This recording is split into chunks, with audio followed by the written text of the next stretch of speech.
আমার মাকে জিজ্ঞেস করলেও তো আমার মা বলবে হ্যাঁ, কিন্তু আমি বলবো যে না।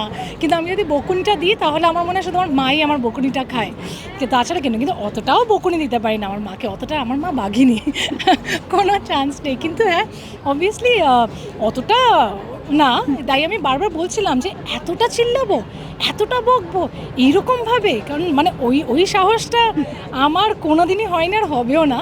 কিন্তু মানে এটাই হয়, আমার প্রচুর বন্ধুরা, প্রচুর মিডিয়ার বন্ধুরা, আমার নিজের বন্ধুরা বলছে বাপরে বাপ, এর থেকে তো আরও বেশি ঝগড়া হয়। কিন্তু হ্যাঁ, মাকে বকা এখন বেশ বেশ সেটা চলে মায়ের সঙ্গে।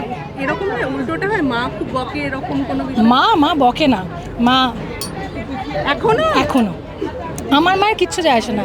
আমার মা এনি আমার মা যতটা ভালোবাসতে জানে ততটাই যদি আবেগপ্রবণ হয়, যদি মনে হয় যে মেয়েকে যদি একটা, আমার মা এখনো কিচ্ছু যায় আসে না। আচ্ছা, একটা কথা আছে যেটা হচ্ছে বার্ধক্যের সঙ্গে সঙ্গে খিটখিটেপনা এটা চলে আসে, হ্যাঁ। সেটা অনেক ক্ষেত্রে একাকিত্ব ব্যাপারটা যেহেতু আসে সেটাও আসে। তো তোমার কি মনে হয় যে মাকে যখন বকতে হয় কোন বিষয়গুলো মনে হয় যে এই কারণে বকাটা উচিত, মানে তুমি ভীষণ রেগে যাও মায়ের উপর? এই যে আমার মা রোজ নিজের বেডসাইড টেবিলে এত বড় একটা চকলেটের প্যাকেট রাখে এবং সেটা রাত্রির মধ্যে শেষ করে ফেলে, এটা রোজ।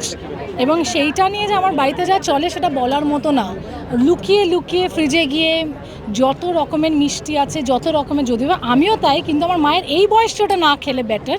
তো ওইটা আমার মায়ের সব থেকে বেশি সারাক্ষণ মায়ের সঙ্গে চলে, যে নিজের বাড়িতে মিষ্টি চুরি করে খাওয়া, সেটা হলো সব থেকে বড় প্রবলেম আমার বাড়িতে। রোজ রাত্রে এত বড় একটা পুরো চকলেটের পুরো প্যাকেট আসে অর্ডার করে, এবং সেটা রাত্রের মধ্যে শেষ হয়ে যায়, আবার সকালে অর্ডার করা হয়। তোমাকে কে শাসন করে সবথেকে বেশি? এই মুহূর্তে আমার যদি কেউ শাসন, না মা এখনও শাসন করে, এমন না যে না।